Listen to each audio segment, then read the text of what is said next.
வணக்கம். இன்றைய காணொளியில் அன்மொழி தொகை குறித்த அனைத்து செய்திகளையும் விளக்கமாகவும் விரிவாகவும் காணவிருக்கிறோம். வாருங்கள் காணொளிக்குள் செல்லலாம். அன்மொழி தொகை என்றால் என்ன என்பதை முதலில் நாம் தெரிந்து கொள்ள வேண்டும். அன்மொழி தொகை இதை பிரித்து பார்த்தால் அல்லாத மொழி தொகை, அதாவது மொழி என்றால் சொல், தொகை என்றால் மறைந்து வருவது. எங்கே மறைந்து வருவது?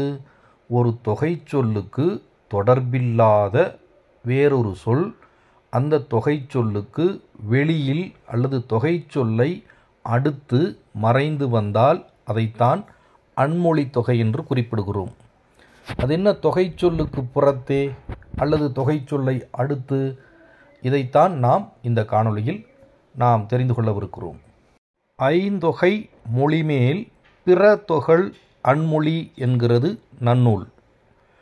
ஐந்தொகை என்றால் வேற்றுமை தொகை, வினைத்தொகை, பண்புத்தொகை, உவமைத்தொகை, உம்மைத்தொகை. இந்த 5 தொகை சொற்களைத்தான் ஐந்தொகை என்று குறிப்பிடுகிறது. ஐந்தொகை மொழி என்றால் இந்த 5 தொகை சொற்களுக்கான மேல் என்றால் புறத்தே, அந்த தொகை சொல்லுக்கு அடுத்து. பிற தொகல் என்றால் தொகை சொல்லோடு தொடர்பில்லாத வேறொரு சொல் தொக்கி வருவது. தொகல் என்றால் தொக்கி வருவது, தொக்கி வருவது என்றால் மறைந்து வருவது. தொகை சொல்லுக்கு அடுத்து தொகை சொல்லோடு தொடர்பில்லாத வேறொரு சொல் மறைந்து வருவது அன்மொழி தொகை என்று நன்னூல் குறிப்பிடுகிறது. அப்போது இந்த 5 தொகை சொற்களுக்கு அடுத்துதான் தொகை சொல்லோடு தொடர்பில்லாத ஒரு சொல்லானது மறைந்து வரும். இதை ஒவ்வொன்றாக நாம் இப்போது பார்ப்போம். பூங்குழல் இது ஒரு தொகை சொல். இந்த தொகை சொல்லை விரித்து பாருங்கள். பூவை உடைய குழல், குழல் என்றால் கூந்தல். இதை விரித்து பார்க்கும்போது இது 2ஆம் வேற்றுமை உருபும் பயனும் உடன்தொக்க தொகையாக வருகிறது. அதாவது வேற்றுமை தொகையாக இந்த தொகை சொல்லானது வருகிறது. இந்த தொகை சொல் தனித்து இருந்திருந்தால் அது பூவை உடைய கூந்தலை மட்டும் குறித்திருக்கும். ஆனால் இந்த தொகை சொல்லுக்கு அடுத்து வந்தாள் என்ற குறிப்பு சொல் இடம்பெற்றால் இந்த பூங்குழல் என்பது கூந்தலை குறிக்காமல் பூவை உடைய கூந்தலினை உடையவள் வந்தாள், அதாவது பூவை சூடிய கூந்தலை உடையவள் வந்தாள் என்ற பொருளை தரும். பூங்குழல் என்பது பூவை சூடிய கூந்தலை குறிக்காமல் அந்த கூந்தலுக்கு உரிய ஒரு பெண்ணை குறிக்கிறது. இது எவ்வாறு நமக்கு தெரிந்தது? வந்தாள் என்ற குறிப்பு சொல் மூலமாக தெரிந்தது. சரி, பூங்குழல் ஒரு தொகை சொல், வந்தாள் குறிப்பு சொல். இந்த தொகை சொல்லுக்கு புறத்தே, அதாவது வெளியே, அந்த தொகை சொல்லுக்கு அடுத்து உடையவள் என்ற ஒரு சொல் மறைந்து நிற்கிறது இல்லையா? பூங்குழலினை உடையவள் வந்தாள். இந்த தொகை சொல்லுக்கு புறத்தே ஒரு சொல், அந்த சொல் தொகை சொல்லோடு தொடர்பு இல்லாத ஒரு சொல் மறைந்து வந்துள்ளதால் இதனை நாம் அன்மொழி தொகை என்று குறிப்பிட வேண்டும். இங்கே எந்த தொகை சொல்லுக்கு அடுத்து ஒரு சொல் மறைந்திருக்கிறது? வேற்றுமை தொகைக்கு அடுத்து அந்த தொகையோடு தொடர்பில்லாத ஒரு சொல் மறைந்திருக்கிறது. எனவே இதனை நாம் வேற்றுமை தொகை புறத்து பிறந்த அன்மொழி தொகை என்று குறிப்பிட வேண்டும். அடுத்ததாக வினைத்தொகை. தாழ்குழல் இந்த தொகை சொல்லானது வினைத்தொகையாகும். ஏனெனில் இது 3 காலங்களையும் காட்டுகிறது.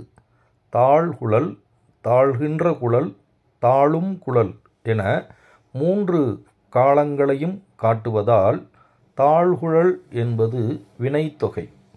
இது வந்தாள் என்னும் குறிப்பு சொல்லின் மூலமாக அன்மொழி தொகையாக மாறுகிறது. எப்படி? தாழ் குழலினை உடையவள் வந்தாள் என்ற பொருளினை பெறுகிறது. இங்கே வினைத்தொகையை அடுத்து தொகைச்சொல்லோடு தொடர்பில்லாத ஒரு சொல்லானது மறைந்து வந்திருக்கிறது. நன்றாக நினைவில் கொள்ளுங்கள். அன்மொழித் தொகை என்பது முதலில் நிற்கும் தொகைச்சொல் எவ்வகையான தொகைச்சொல் என காண வேண்டும். முந்தைய பிரிவில் வேற்றுமை தொகைக்கு அடுத்து அல்லாத ஒரு சொல் நின்றது. வேற்றுமை தொகை புறத்து பிறந்த அன்மொழித் தொகை என்று கூறினோம். இந்த சான்றிலே தாழ்குழல் என்பது வினைத்தொகை. அந்த வினைத்தொகைக்கு அடுத்து உடையவள் என்ற தொகைச்சொல்லோடு தொடர்பில்லாத ஒரு சொல் மறைந்து வந்துள்ளது. எனவே இதனை வினைத்தொகை புறத்து பிறந்த அன்மொழித் தொகை என்று குறிப்பிட வேண்டும். அடுத்ததாக பண்புத்தொகை. கருங்குழல், கருமையான குழல் நிறத்தை காட்டுகிறது. எனவே இந்த தொகைச்சொல் பண்புத்தொகையாகும். கருங்குழல் வந்தாள். இந்த தொகைச்சொல்லுக்கு புறத்தே வந்தாள் என்ற குறிப்பு சொல் இருப்பதால் இதனை நாம் எவ்வாறு விரித்து பார்க்க வேண்டும்? கருங்குழலினை உடையவள் வந்தாள். அப்போ பண்புத்தொகைக்கு புறத்தே உடையவள் என்ற ஒரு தொகைச்சொல்லுக்கு தொடர்பில்லாத சொல் மறைந்திருக்கிறது. எனவே இதனை பண்புத்தொகை புறத்து பிறந்த அன்மொழித் தொகை என்று குறிப்பிட வேண்டும். அடுத்ததாக உவமை தொகை. துடியிடை வந்தாள். துடியிடை என்பது துடி போன்ற இடை. துடி என்பது உடுக்கை போன்ற ஓர் இசைக்கருவி. அந்த உடுக்கையை போன்ற இடையை உடைய பெண்ணை இங்கே குறிக்கிறது. அப்போது துடி போன்ற இடை என்ற தொகைச்சொல்லாக இருப்பதால் இது உவமை தொகையாகும். அப்போது துடியிடையினை உடையவள் வந்தாள். உவமை தொகைக்கு அடுத்ததாக தொகைச்சொல்லோடு தொடர்பில்லாத ஒரு சொல் மறைந்து வந்துள்ளது. எனவே இதனை உவமை தொகை புறத்து பிறந்த அன்மொழித் தொகை என்று குறிப்பிட வேண்டும். அடுத்ததாக உம்மை தொகை. தகரஞாழல் வந்தாள்.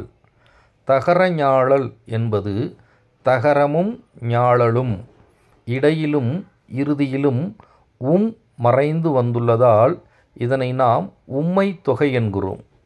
இந்த சொற்களுக்கான பொருளை நீங்கள் அறிந்து கொள்ளுங்கள். தகரம் என்பது ஒரு மனம் வீசக்கூடிய மரவகை பொருள்.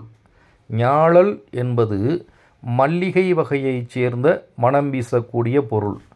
தகரஞாழல் வந்தாள் என்றால் தகரத்தையும் ஞாழலையும் பூசியவள் வந்தாள் என்று பொருள். அப்போது தகரஞாழல் என்பது உம்மை தொகையாக இருப்பதால் உம்மை தொகைக்கு அடுத்து பூசியவள் என்ற ஒரு தொகைச்சொல்லோடு தொடர்பில்லாத சொல் மறைந்து வந்திருப்பதால் இதனை நாம் உம்மை தொகை புறத்து பிறந்த அன்மொழித் தொகை என்று குறிப்பிட வேண்டும். அன்மொழித் தொகையின் 5 பிரிவுகளான வேற்றுமை தொகை புறத்து பிறந்த அன்மொழித் தொகை, வினைத்தொகை புறத்து பிறந்த அன்மொழித் தொகை, உவமை தொகை புறத்து பிறந்த அன்மொழித் தொகை, பண்புத்தொகை புறத்து பிறந்த அன்மொழித் தொகை, உம்மை தொகை புறத்து பிறந்த அன்மொழித் தொகை இவற்றை விரிவாகவும் விளக்கமாகவும் பார்த்தோம். ஏதேனும் ஐயங்கள் இருந்தால் கருத்து பெட்டியில் கேட்கலாம். மீண்டும் அடுத்த காணொளியில் சந்திப்போம். வணக்கம். நன்றி.